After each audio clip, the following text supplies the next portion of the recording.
Bhavika's success is quite different for me personally because she comes from Chandigarh, a city where I was born and brought up. And that's why her selection is always going to be very different from me personally. I did my graduation in economics from the University of Delhi. And the first time when I got selected, I'm presently training for the Indian Postal Service. My subject was economics.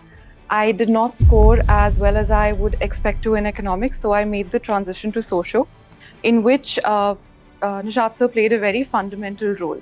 So, foundation course was my first source. This is for paper 1 and paper 2 both. More sources does not always mean more content or better content.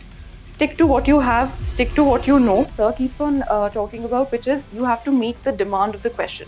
If your cake is not solid, the icing makes no difference. The thinkers and everything are just the icing on the top. With a subject that has so much content in the market, setting apart your answers comes from examples and insights which others might not be using.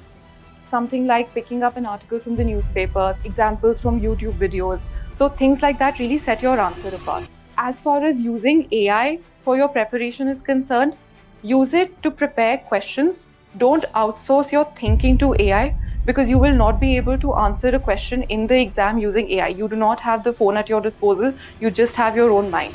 I was taking 4.5 hours with breaks in between to finish my answer copies.